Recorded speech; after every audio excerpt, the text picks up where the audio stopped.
Hello everyone, welcome to your Farm Minds channel and this is Akash Verma as always। तो भाई यार paper तो हो चुका है। अब दो बातें हैं, कट ऑफ क्या जाएगी और हमारा जो क्वेश्चन है उसका आंसर क्या होगा, कैसे मैच करें। तो कट ऑफ के लिए मैंने ऑलरेडी वीडियो बना दी है। जनरल की मुझे लगता है मिनिमम 220 जाएगी, ओबीसी 180 बोला है मैंने। सिमिलरली सारी कैटेगरीज मैंने वो बता रखी है, लिंक आपको डिस्क्रिप्शन बॉक्स में या ऊपर मिल जाएगा। अब आता है क्वेश्चंस को कैसे मैच करें। देखो फाइनल जो होता है वो आंसर की होती है, जो कि NBEMS निकालेगा। ठीक है, उसी को देख के आप जज कर पाओगे कि हाँ कितने एग्जैक्टली आपके मार्क्स आ रहे हैं। लेकिन स्टिल एक अंदाजा में लग जाता है जब हम चेक करते हैं आंसर्स। तो वो अंदाजे के लिए मैं वीडियो बना रहा हूँ ताकि आपको एक आइडिया लग सके कि यार कितने आपके मार्क्स बन सकते हैं। काफ़ी सारे प्लेटफॉर्म्स ने वीडियो बना दी है, कुछ कुछ जगह कुछ क्वेश्चंस में मिस्टेक्स है, ऑप्शंस में मिस्टेक्स है, आंसर में मिस्टेक है। I thought I should wait, let's grab all the questions जितने भी हो सकते हैं। तो मुझे 117 क्वेश्चंस प्रॉपरली मिले। ठीक है, आउट ऑफ 125 क्वेश्चंस। तो इन 117 क्वेश्चंस को मैं 5 सब्जेक्ट्स में कवर करने वाला हूँ। अदर्स, कोगोनोसी, कोलोजी, केमिस्ट्री, सूटेक्स। अदर्स और कोलोजी आज ही आ जाएगा। केमिस्ट्री में आज लाने की कोशिश करूंगा, अदरवाइज वो कल आएगा। और सूटिक्स कोगनोसी तो कल आ ही जाएगा। तो 117 क्वेश्चंस हैं, इनको कवर करने वाले हैं। बाकी जो बच्चे जी पैट 2025 और 26 के एस्पायरेंट हैं, तो आप जाके वो वीडियो ज़रूर देख लेना जो मैंने डिस्क्रिप्शन बॉक्स में डाली, जिसमें मैंने ये बता रखा है कि भाई बायोटेक्नोलॉजी से कितने क्वेश्चन आए, इकोलॉजी से कितने क्वेश्चन आए, ताकि आपको सब्जेक्ट वाइज कैटेगराइजेशन मिल जाए। साथ ही साथ भी वीडियो देख ही रहे हो तो आपको क्वेश्चन का आइडिया तो लग ही रहा है। लेकिन हाँ, बोलते हैं कि यार पहले कोई भी काम करने से पहले प्लान बनाना बहुत ज़रूरी है। तो प्लान क्या है, कितने सब्जेक्ट से कितने क्वेश्चन आए, तो उस वीडियो को ज़रूर चेकआउट कर लेना। ठीक है, तो इस वीडियो में 7 ही क्वेश्चन है। अदर सेक्शन को कवर करेंगे। अदर सेक्शन में क्या क्या था, बायोटेक्नोलॉजी था आपका, ठीक है, बायोस्टैटिस्टिक्स था, ठीक है, और जूरिस्प्रूडेंस था। एमबीए का क्वेश्चन, जितने क्वेश्चन हमारे पास आए एमबीए का मुझे मिला नहीं। ठीक है, अगर होगा तो आई डेंट नॉट रिसीव। ठीक है, तो सबसे पहले स्टार्ट करते हैं विद दिस। इसके बाद बाकी वीडियोस भी आएंगे, उसको भी आप चेकआउट कर लेना। ठीक है, तो भाई सबसे पहला क्वेश्चन ये था कि इनमें से जो कौन सा इवेंट है वो दूसरे के आउटकम से इफेक्ट नहीं होता। मतलब एक इवेंट है, ये किसी के आउटकम से इफेक्ट हो ही नहीं रहा। ठीक है, उसे क्या बोलेंगे, सिंपल लॉजिक है, इंडिपेंडेंट है, वो किसी से, उसको किसी से फर्क ही नहीं पड़ता। ज़्यादा टेक्निकल नहीं जाते। ठीक है, मैं इंडिपेंडेंट हूँ, मुझे किसी से फर्क ही नहीं पड़ रहा। तो अगर एक आउटकम किसी और आउटकम पे डिपेंड नहीं कर रहा तो क्या हो गया, इंडिपेंडेंट ही तो हो गया। तो इसका आंसर ए हो जाएगा। ये बायोस्टैटिस्टिक्स का था। बायोस्टैटिस्टिक्स के मुझे करेक्ट क्वेश्चन ये एक मिला है। वैसे आई लेट यू नो कि हाँ, इस साल इसके 3 से 4 क्वेश्चन आए थे। तो ये आपके लिए एक इंपॉर्टेंट सब्जेक्ट हो जाता है। ऐसा नहीं कि बहुत टफ क्वेश्चन आते हैं, ऐसे क्वेश्चन आते हैं आसान आसान। ठीक है, कि भाई कौन सा इवेंट है जिस जो कि अनदर इवेंट के आउटकम से इफेक्ट नहीं हो रहा। सिंपल सी बात है, मुझे किसी से फर्क नहीं पड़ता, मैं इंडिपेंडेंट हूँ। ठीक है, नेक्स्ट आता है म्यूचुअली एक्सक्लूसिव। ये डिपेंडेंट तो आप समझ गए। डिपेंडेंट क्या है, मैं डिपेंडेंट हूँ किसी पे। म्यूचुअली एक्सक्लूसिव है कि ऐसे इवेंट्स जो साथ में नहीं हो सकते। ठीक है, और एक्स एक्स यहाँ पे ऑप्शन गायब है। तो अगर आपने इंडिपेंडेंट चुना है तो आपका आंसर सही है, +4 आपको मिल जाएंगे। ठीक है, चलो फिर नेक्स्ट क्वेश्चन बायोटेक्नोलॉजी से कवर कर लेते हैं। तो क्वेश्चन कुछ इस तरह से था कि यहाँ पर बेसिकली डीएनए मटेरियल ट्रांसफर हो रहा है एक सेल से दूसरे में विया वायरस। मेन चीज़ यहाँ वायरस थी। ठीक है, वायरस। और जब भी वायरस का मेंशन आता है, बेसिकली यहाँ पर क्या है, डीएनए मटेरियल जो है वो एक सेल से दूसरे सेल में ट्रांसफर हो रहा है विया वायरस, मतलब by the help of virus. तो आंसर हो जाएगा ट्रांसडक्शन। ठीक है, तो अगर आपने ट्रांसडक्शन ई टिक किया है तो आपको +4 मिल जाएगा। ठीक है, चलो इसका एक्सप्लेनेशन देख लेते हैं। ये सारे के सारे जीन ट्रांसफर मेथड है, मतलब वो मेथड्स हैं जिनमें डीएनए ट्रांसफर हो रहा है। तो ट्रांसफॉर्मेशन के अंदर नेकेड डीएनए ट्रांसफर होता है, ये सबसे बेसिक मेथड होता है। फिर कॉन्जुगेशन आता है, जहाँ पर बेसिकली दो बैक्टीरिया पास आते हैं।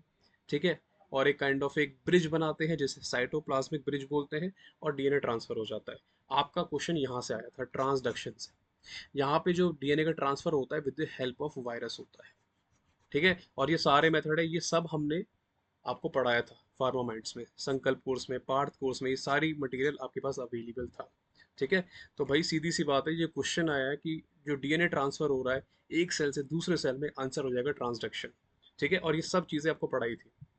Which of the following method is best use for HIV।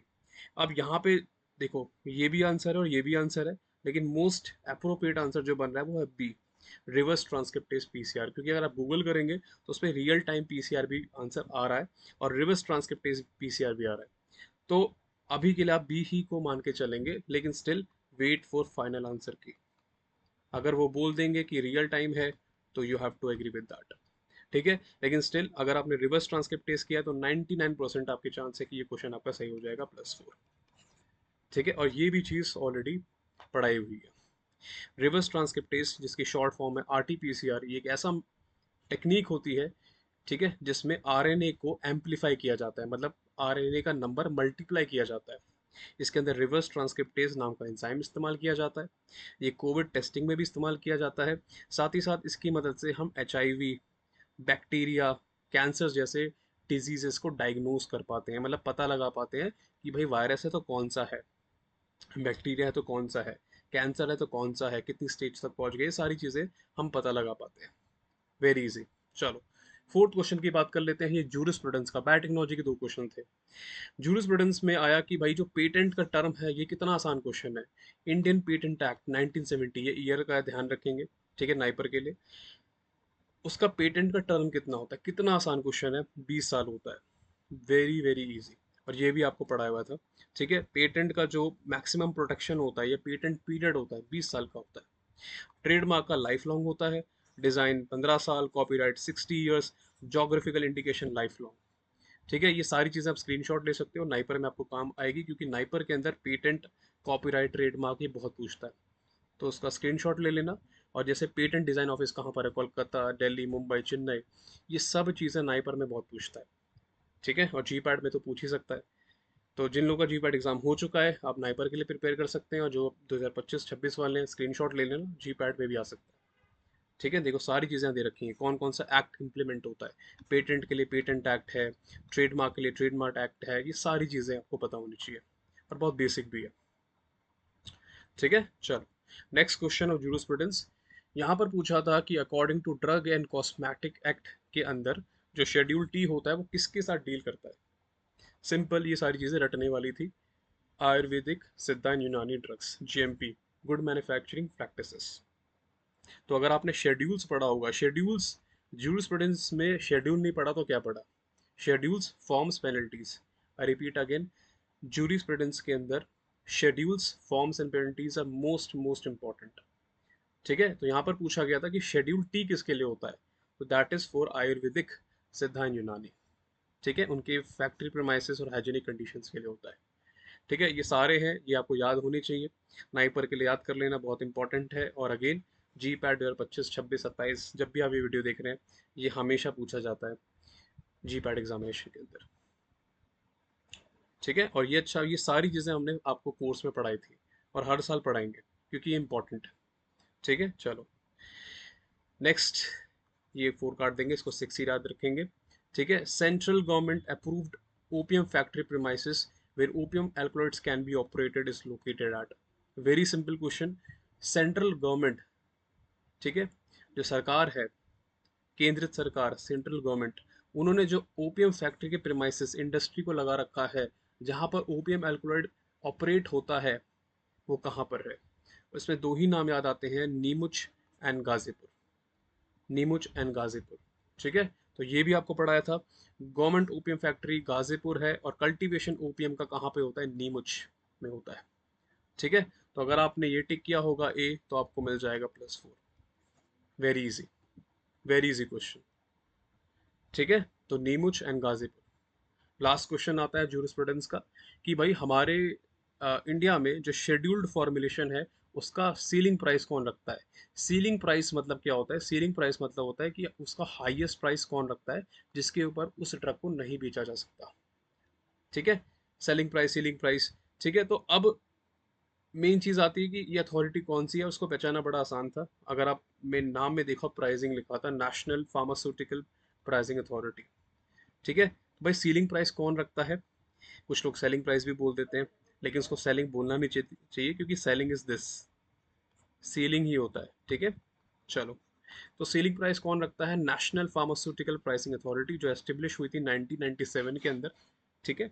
और ये basically it enables the government to declare a ceiling price for essential and life saving medicine. इनके लिए प्राइस निर्धारित करता है ये बॉडी। कौन सी body? National pharmaceutical pricing authority. ये वाली जो बॉडी होती है वो life saving drugs, essential drugs का प्राइस निर्धारित करती है। ठीक है। ये किसके अंडर आता है? कौन सी मिनिस्ट्री इसको कंट्रोल करती है? Ministry of chemicals and fertilisers. ठीक है। और लेटेस्ट जो डीपीसीओ आया था, बेसिकली एनपीपीए बोलते हैं इसे, और ये डीपीसीओ जो है वो रिलीज करता है ड्रग प्राइस कंट्रोल, वो 2013 में आया था। ठीक है। तो ये बेसिक इन्फॉर्मेशन है जो आपको पता होनी चाहिए। ठीक है। तो ये 7 क्वेश्चंस थे, आई होप आपके साथ के साथ सही होंगे।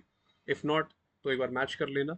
ठीक है। अदर सेक्शन हमने कवर कर लिया है। नेक्स्ट वीडियो में फार्माकोलॉजी आपको बताने वाला हूँ, उसमें आपके 36 क्वेश्चंस हैं, तो उसको भी आप एक बार क्रॉस वेरीफाई कर लेना, जैसे मैंने आपको यहाँ बताया, विद प्रॉपर एक्सप्लेनेशन।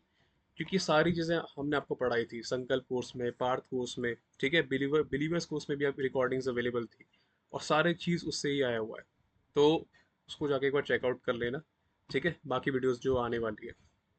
ठीक है। अगेन आई से द फाइनल आंसर जो आपका आंसर की आती है उसी की बेस से आपके एग्जैक्ट मार्क्स बनेंगे, लेकिन हाँ, यहाँ से आपको पता लग जाएगा कि हाँ +- 10 मेरा इतना बन रहा है, ये आपको आइडिया लग जाएगा यहाँ से। ठीक है।